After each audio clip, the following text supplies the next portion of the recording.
आज का विचारणीय विषय है हिंदी भक्ति साहित्य में साहित्य शिरोमणि गोस्वामी तुलसीदास का संक्षिप्त जीवन परिचय एवं गोस्वामी तुलसीदास जी का भक्ति काव्य में महत्व। प्रथम बिंदु गोस्वामी तुलसीदास जी का संक्षिप्त जीवन परिचय। साहित्य शिरोमणि, राजनीति विशारद, धर्म संपादक, समाज सुधारक, योग निर्माता, भक्त शिरोमणि तुलसीदास का आविर्भाव भारतीय संस्कृति, सभ्यता, समाज, धर्म तथा साहित्य आदि के लिए वरदान सिद्ध हुआ। ऐसे भाग्य विधायक, समाज उन्नायक कविवर तुलसीदास के जीवन वृत्त के संबंध में ज्ञान प्राप्त करने के लिए हमें दो साक्ष्यों पर अवलंबित होना पड़ेगा। प्रथम अंतः साक्ष्य और द्वितीय बाह्य साक्ष्य। उन्होंने अपने जीवन के संबंध में जो कुछ स्वयं कहा वह अंतः साक्ष्य है और उनके संबंध में तत्कालीन भक्तों ने जो कुछ कहा है तथा साहित्य कृतियों में जो कुछ कहा गया है वह बाह्य साक्ष्य है। इन्हीं दो आधारों पर संत तुलसी का जीवन वृत्तांत प्रस्तुत हम लोग कर सकते हैं। बाबा बेणी माधव दास कृत मूल गोसाई चरित के आधार पर तुलसीदास जी की जन्म तिथि विक्रम संवत 1554। इस तिथि को बहुत से विद्वानों ने स्वीकार नहीं किया है, क्योंकि इस तिथि को स्वीकार करने पर तुलसीदास जी की आयु 126 वर्ष आती है। इतनी लंबी आयु पाना सहज संभव नहीं। शिव सिंह सरोज में लिखा है कि गोस्वामी जी संवत 1583 के लगभग उत्पन्न हुए थे। मिर्जापुर के प्रसिद्ध राम भक्त और रामायणी पंडित राम गुलाम द्विवेदी जनश्रुति भक्तों की जनश्रुति के अनुसार इनका जन्म संवत 1589 में मानते हैं। तुलसीदास जी के जन्म स्थान के विषय में काफी मतभेद है। गोसाई चरित और तुलसी चरित में राजापुर को तुलसी का जन्म स्थान बतलाया गया है। इस पक्ष को मानने वालों ने कई तर्क दिए हैं, किंतु वे तर्क सबल नहीं जान पड़ते। कुछ विद्वानों ने इधर सोरो को तुलसीदास का जन्म स्थान माना है। डॉक्टर हजारी प्रसाद द्विवेदी के अनुसार भी यह जन्म स्थान कुछ सही लगता है। अभी तक प्रमाण के अभाव में निर्विवाद रूप से कुछ भी नहीं कहा जा सकता। फिर भी सुकर खेत या सोरो को अधिक महत्व दिया जाना चाहिए। तुलसीदास का सरजू पारीय ब्राह्मण होना तो दोनों चरितों में पाया जाता है और सर्वमान्य भी है। ये दुबे ब्राह्मण थे, यह भी मान्य है। कहा जाता है कि इनके पिता का नाम आत्माराम दुबे और माता का नाम हुलसी था। रहीमदास के इस दोहे से भी यह प्रमाणित होता है कि उनकी माता का नाम हुलसी था। गोद लिए हुलसी फिरे, तुलसी सो सुत होए। जनश्रुति के अनुसार तुलसी अभुक्त मूल नक्षत्र में पैदा हुए थे, अतः ये माता पिता द्वारा त्याग दिए गए थे। 5 वर्ष तक मुनिया नामक दासी ने इनका लालन पालन किया, किंतु उसकी मृत्यु के पश्चात इन्हें दर दर की ठोकरें खानी पड़ी। कवतावली में अपने जन्म काल की कठिनाइयों का तुलसी ने वर्णन किया है। उन्होंने स्पष्ट कहा है, वारे ते ललाट विललाट द्वार द्वार दीन, जानत हो चार फल चार ही जनक को। इसी अवस्था में बालक का निर्वाह कुछ दिनों तक हुआ। अंत में बाबा नरहरिदास ने उन्हें अपने पास रख लिया और शिक्षा दीक्षा दी। इन्हीं से गोस्वामी जी राम कथा सुना करते थे। गुरु के साथ ही तुलसीदास काशी में आकर पंचगंगा घाट पर स्वामी रामानंद जी के स्थान पर रहने लगे। वहां पर परम विद्वान महात्मा शेष सनातन जी रहते थे, जिन्होंने तुलसीदास जी को वेद, वेदांग, दर्शन, इतिहास, पुराण आदि में प्रवीण कर दिया। तुलसी के वैवाहिक जीवन के संबंध में भी हमें जनश्रुति का ही आधार ग्रहण करना पड़ा। जनश्रुति के अनुसार उनका विवाह दीनबंधु पाठक की पुत्री रत्नावली के साथ हुआ था। रत्नावली के उपदेश से गोस्वामी जी का विरक्त होना और भक्ति की सिद्धि प्राप्त करना प्रसिद्ध है। तुलसीदास जी पत्नी पर इतना अनुरक्त थे कि एक बार उसके मायके चले जाने पर वे बढ़ी नदी पार करके भी उससे जाकर मिले। स्त्री ने उसी समय कहा, लाज न लागत आपको दौरे आयो साथ, धिक धिक ऐसे प्रेम को कहा कहूं मैं नाथ। अस्थि चर्म में देह मम तामे ऐसी प्रीति, तैसी जो सिर राम होत न तव भव भीत। यही सुनकर गोस्वामी जी घर छोड़कर काशी चले आए और फिर काशी से अयोध्या जाकर रहे। ये अनेक तीर्थ स्थानों का भ्रमण करते हुए चित्रकूट में आए। संवत 1631 में अयोध्या चले गए और वहीं रामचरितमानस लिखना प्रारंभ किया। रामायण का कुछ अंश काशी में लिखा गया। अपने जीवन का अधिकांश भाग तुलसी ने काशी में ही बिताया। अंत में संवत 1680 में इनकी मृत्यु हो गई। इनकी मृत्यु के संबंध में यह दोहा प्रचलित है।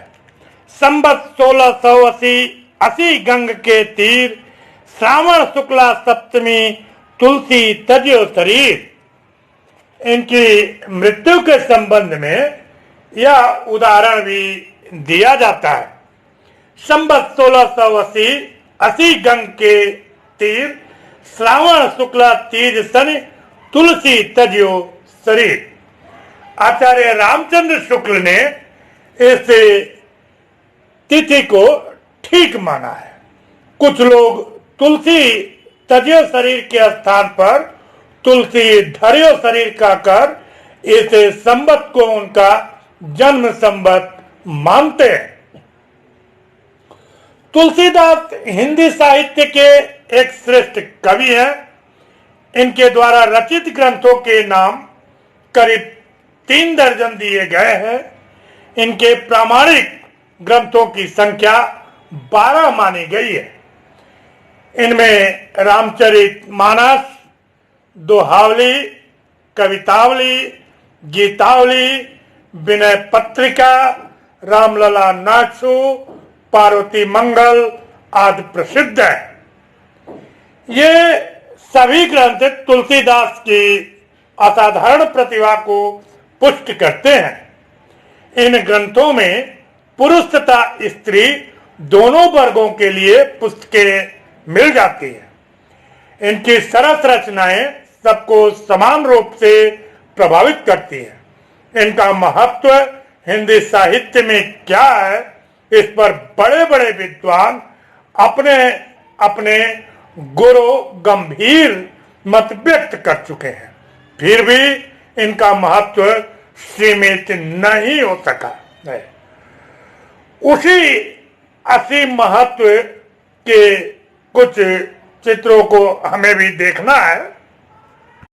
क्रम को आगे बढ़ाते हैं एवं भक्त शिरोमणि गोस्वामी तुलसीदास जी का भक्ति काव्य में महत्व, इसको समझने का प्रयास करते हैं।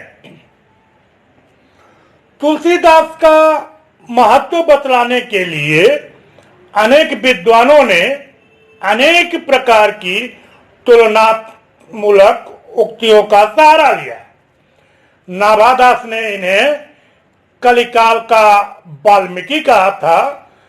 प्रसिद्ध इतिहासकार स्मिथ ने इन्हें मुगल काल का सबसे महान व्यक्ति माना था और ग्रियर्सन ने इन्हें बुद्ध देव के बाद सबसे बड़ा लोकनायक कहा था। इन कथनों से यह स्पष्ट होता है कि तुलसीदास असाधारण शक्तिशाली कवि, लोकनायक और महात्मा थे। तुलसीदास जी असाधारण प्रतिभा संपन्न कवि थे। जिस युग में इनका जन्म हुआ उस युग के समाज के आगे कोई ऊंचा आदर्श नहीं था। समाज के उच्च स्तर के लोग विलासिता के पंख में मग्न थे। निम्न वर्ग के लोग दरिद्र, दुखी और अशिक्षित थे। इस युग में बैरागी हो जाना मामूली बात थी। सारा देश नाना प्रकार के साधुओं से भर गया था। नीच समझी जाने वाली जातियों में कई पहुंचे हुए महात्मा हो गए थे। वे आत्मविश्वासी थे, किंतु शिक्षा के अभाव में इनमें गर्व की मात्रा बढ़ गई थी। ये आध्यात्मिक साधना से दूर थे, फिर भी पंडितों और ब्राह्मणों की बराबरी कर रहे थे। ऊंची जातियां इस वर्ग से चिढ़ा करती थी। समाज में धन की मर्यादा बढ़ रही थी। सारा देश विशृंखल, परस्पर विच्छिन्न, आदर्शहीन और बिना लक्ष्य का हो रहा था। लोकनायक और समन्वयवादी तुलसी ने क्या राजनीति, क्या समाजनीति और धर्मनीति, सबकी अच्छाई बुराई की पूर्ण परीक्षा की और कुशल वैद्य की भांति उनकी नाड़ी की प्रत्येक गति का अध्ययन किया। कविवर तुलसी एक कुशल और पारखी वैद्य थे। इन्होंने सभी परिस्थितियों की नाड़ी पकड़ी, उनकी बुराइयों का अनुभव किया और उन्हें दूर करने का काव्यमय प्रयास भी किया। इनके काव्य संदेश से हमारा समाज सभी दृष्टियों से आगे बढ़ गया। इनके साहित्य में जीवन की व्यापक अनुभूति मिलती है। इन्होंने समाज की मर्यादा को पुनर्जीवित किया। जीवन में फैले विभेदों को दूर करने में तुलसी का काव्य रामायण सफल सिद्ध हुआ। समाज तरह तरह की विषमताओं से पीड़ित था। संत कवि तुलसीदास ने संपूर्ण समाज को एकता के सूत्र में बांधने का प्रयास किया। सिया राम में सब जग जाने का उद्घोष कर उन्होंने ऊंच नीच, छोटे बड़े, धनी गरीब, हिंदू मुसलमान सब में रामत्व की स्थापना की। इन्होंने एक तरफ कली महिमा में तत्कालीन अधोमुख समाज का नग्न चित्र खींचा, तो राम राज्य वर्णन में उसके आदर्श रूप की कल्पना की है। उनका दृढ़ विश्वास है कि कोई भी समाज या राष्ट्र सांस्कृतिक मर्यादाओं और पुरातन धार्मिक आदर्शों के आधार पर ही आगे बढ़ सकता है। परिवार ही समाज की आधारशिला है। तुलसी ने राम जैसे आदर्श मर्यादित पुत्र, आदर्श प्रजापालक, आदर्श पति, आदर्श भाई को देकर प्रत्येक परिवार को आदर्श में ढाल दिया है। लोक मर्यादा तथा लोक कल्याण की भावना से प्रेरित होकर तुलसी ने वर्णाश्रम धर्म का प्रचार किया। इनकी वर्ण व्यवस्था न्याय और समता पर आधारित है। एक कवि हैं, उनके अनुसार आदर्श समाज के लिए वर्ण व्यवस्था का पालन आवश्यक है। वर्णाश्रम निज निज धर्म, निरत वेद पथ लोग, चलहि सदा पावहि सुख, नहीं भव शोक न रोग। तुलसी ने आपसी संघर्षों को दूर कर समाज में मेल तथा प्रेम का बीजारोपण किया। पंक्तियों में प्रेम तथा समता दिखलाकर उन्होंने समाज के लोगों को भी एकता के सूत्र में बांधना चाहा। समाज के अज्ञानी मानवों को सदपथ पर ले जाने के लिए तुलसी का एक छंद लाख लाख श्रेष्ठ महाौषधियों से अधिक प्रभावक है। माता, पिता, गुरु, स्वामी की शिक्षा को ग्रहण करना ही जीवन की सार्थकता है। मातु पिता गुरु स्वामी सिर धरे करहि सुभाय, लहेऊ लाभति ने जन्म कर न तरु जन्म जग जाए। संतोष मानव जीवन को सफल बनाने वाला गुण है। इसे प्राप्त करने से कोई भी जीवन के चरम लक्ष्य को प्राप्त कर सकता है। परम संतोषी राम के स्वभाव का चित्रण कर तुलसी ने समाज के लोगों को संतोषी बनाया और जीवन के प्रति आस्था का भाव भरा। भक्ति काल के प्रारंभ में देश का धार्मिक क्षेत्र नाना प्रकार के संप्रदायों और अखाड़ों से भर चुका था। नाथपंथी कोठों के भीतर की कहानी सुना रहे थे। कबीर जात पात का विरोध कर अलखोपासना का संदेश दे रहे थे। शाक्य, शैव और वैष्णव सभी अपने अपने विचारों का प्रचार कर रहे थे। इस प्रकार हिंदू जनता धर्म की दृष्टि से भी विशृंखलित हो रही थी। तुलसी ने समाज विरोधी धर्म तत्वों का परिहार एवं परिष्कार करते हुए एक लोक सामान्य धर्म की स्थापना की।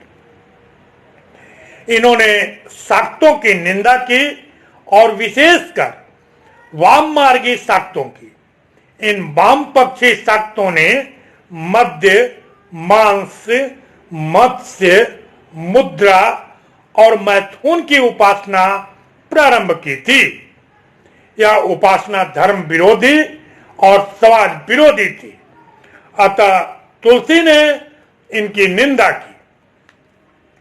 कविवर तुलसीदास ने धर्म में फैली विशृंखलाओं को दूर करने का प्रयास किया और विभिन्न संप्रदायों के संघर्षों को समाप्त करने की उपचार सामग्री तैयार की। उन्होंने शैव और वैष्णवों के धार्मिक भेदों को दूर कर उनमें प्रेम एवं एकता स्थापित करने का प्रावधान किया। उन्होंने यह सिद्ध कर दिया कि शिव और राम दोनों एक ही शक्ति है। इस महात्मा ने शिव की भी उसी प्रकार प्रशंसा की है जिस प्रकार राम की। शिवद्रोही मम दास कहावा, सो नर सपन हूं मोह नहीं भावा के मूल मंत्र से सारे संसार को राम की भक्ति की ओर उन्मुख किया। धर्म के नाम पर राम के प्रति एक निष्ठ भक्ति भाव अर्पित करने का संदेश देकर उन्होंने सचमुच धर्म को सुधारा। जिस धर्म में केवल दिखावा प्रचलित था, उसी धर्म में अब सात्विकता का जन्म हुआ। राम के प्रति सद्भावना जाग उठी और सभी ने राम को ही अपना आदर्श देव माना। तुलसीदास का वैष्णव धर्म उदार है, अतः इसमें विज्ञापन के लिए स्थान नहीं। तुलसी ने अगुण सगुण ज्ञान कर्म तथा भक्ति में अंतर नहीं माना। उन्होंने कहा भी है, सगुण ही अगुण ही नहीं कछु भेदा। तुलसी ने द्वैत अद्वैत विशिष्टाद्वैत आदि सभी मतांतरों को स्वीकार करते हुए तथा अपना अलग पथ अपनाते हुए राम भक्ति और राम की उपासना के सिद्धांत को प्रचलित किया। इस राम भक्ति में ऐसी विशेषता थी कि इसने सबको प्रसन्न किया। सभी धार्मिक सिद्धांतों का राम और सीता में लय हो गया और एक परम अलौकिक राम धर्म का प्रशस्त पंथ सामने आया। इस धर्म सिद्धांत समन्वित धर्म से बहुत लाभ हुआ। इससे शैव शाक्त वैष्णव धर्मों के संघर्ष मिट गए। वैष्णव धर्म का एक नया स्वरूप खड़ा हो गया। यह धर्म इतना सरल और सीधा हुआ कि घर घर में रामचरितमानस का पारायण होने लगा और सर्वसाधारण जनता भी रामचरितमानस को धर्म ग्रंथ मानने लगी। तुलसीदास जी मर्यादा पुरुषोत्तम राम के अनन्य भक्त थे। राम को आदर्श मानकर इनकी प्राप्ति के लिए नवधा भक्ति को कवि ने एकमात्र आधार बताया है। मर्यादा के अनुकूल अन्य देवताओं से प्रार्थना करते हुए उन्होंने उनसे राम भक्ति की याचना कर अपनी अनन्यता की रक्षा की। यह भक्ति सेवक सेव्य भाव की भक्ति थी। राजनीति के क्षेत्र में भी तुलसीदास की पहुंच थी।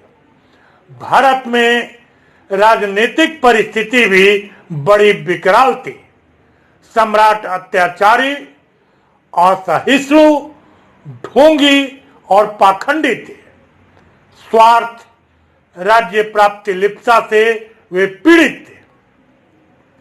राजनीति की इस दुर्व्यवस्था को तुलसीदास ने भली भांति देखा और अपनी समन्वयात्मक दृष्टि से इस पर भी विचार किया। रामचरितमानस में स्थान स्थान पर उनके राजनीतिक विचार बिखरे पड़े हैं।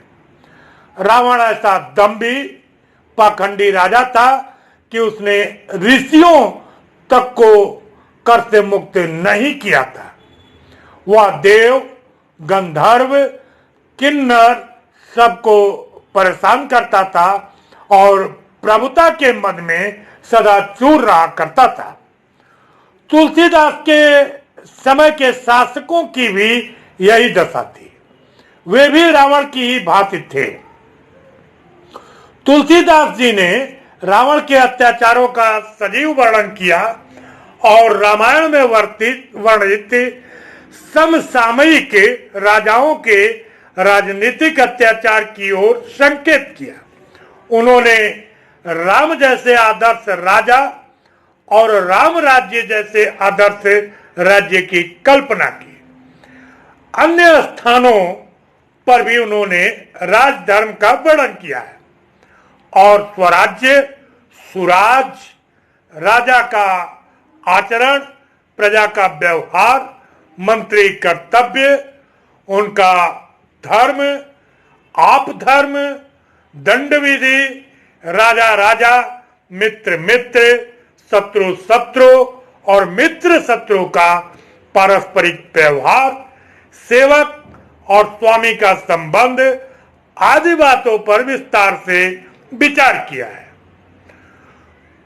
तुलसीदास का यह रामराज्य सभी देशों और सभी कालों की राजनीतिक स्थिति को व्यवस्थित और आदर्श बनाने में सचमुच सफल सिद्ध हो सकता है। दैविक भौतिक तापा राम राज नहीं, काहू ही व्यापा, सब नर करहि परस्पर प्रीति, चलहि स्वधर्म निरत श्रुति नीति। तुलसीदास जी सच्चे अर्थों में कवि थे। उनकी सबसे बड़ी विशेषता तो यही है कि अपनी अभिव्यक्ति के लिए उन्होंने एक ऐसा असाधारण चरित्र चुना जिसे उनके सिवाय कम से कम उस समय कोई छूने का साहस भी नहीं कर सकता था। तुलसीदास जी के राम काव्य के मार्मिक स्थलों में कवि की भावुकता मुखर उठी है। राम का अयोध्या त्याग, सीता हरण, राम विलाप आदि बड़े ही मार्मिक स्थल है। वनगमन के प्रसंग में ग्राम बधुओं का चित्रण भाव की दृष्टि से उत्कृष्ट कोटि का है। ऐसी मनोहर मूर्तिये बिछुरे कसी, प्रीतम लोग जियो हैं, आखिन में सखी राखिबे जोग, तिन्हें किमि के वनवास दियो हैं। रामचंद्र जी सीता हरण पर जब विरहाकुल होकर खग मृग और मधुकर श्रेणी से सीता जी का पता पूछते हैं, उस समय का चित्र किसे नहीं प्रभावित कर देता है। इन स्थलों की रसात्मकता तुलसी को रस सिद्ध कविवर बना देती है। इनके ग्रंथ रामचरितमानस में कोई भी ऐसा रस नहीं है जो निष्पन्न नहीं हुआ है। श्रृंगार, वीर, वात्सल्य, भयानक, अद्भुत आदि सभी रसों के उदाहरण इनके काव्य में पाए जाते हैं। छंदों में दोहा, चौपाई, पद, कवित्व आदि प्रमुख छंदों का प्रयोग हुआ है।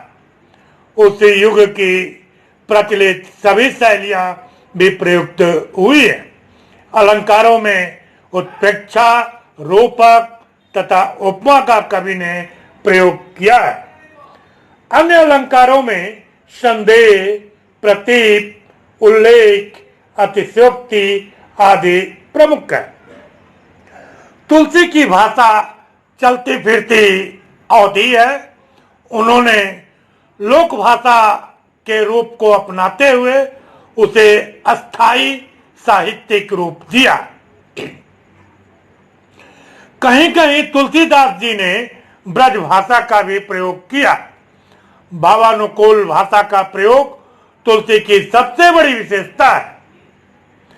इन सब विवेचनों के आधार से यह सिद्ध होता है कि तुलसीदास जी एक ही साथ कुशल भक्त, कवि, समाज सुधारक, लोकनायक, धर्म व्यवस्थापक और राजनीति विशारद थे। भक्ति युग के अन्य कवियों की महत्ता अक्षुण्ण, पर तुलसी का महत्व अंतरराष्ट्रीय है। पंडित विश्वनाथ प्रसाद मिश्र की तुलसीदास कविता का उदाहरण कवि के व्यापक महत्व को पुष्ट करता है। था भक्त, सुधारक था, कवि था, ज्ञानी था, परहितकारी था। माता हिंदी के मंदिर का वह एक अनन्य पुजारी था। राम काव्य की लेख विभिन्न रूपों में आधुनिक युग तक चलती रही। भक्ति मार्ग के अन्य राम भक्त कवियों में स्वामी अग्रदास, ईश्वरदास, नाभादास, प्राणचंद चौहान, हृदयराम, कृष्णदास पवारी, प्रियादास, केशवदास आदि के नाम प्रमुख है। किंतु केशव का आविर्भाव भक्ति काल के अंतिम क्षणों में हुआ और विकास रीतिकाल में हुआ। रीतिकाल में जाकर ये राम भक्ति कवि न रहकर श्रृंगारिक रीतिबद्ध कवि हो जाते हैं। तो आज हम लोगों ने हिंदी साहित्य के भक्ति काल से जो सगुण भक्ति धारा के राम भक्ति शाखा के ध्वजवाहक साहित्यकार साहित्य शिरोमणि गोस्वामी तुलसीदास जी का संक्षिप्त जीवन परिचय को समझने का प्रयास किया एवं उनका अर्थात तुलसीदास जी का भक्ति काव्य में महत्व उसको समझने का प्रयास किया। आज के लिए बस इतना ही। आप सभी को बहुत बहुत धन्यवाद।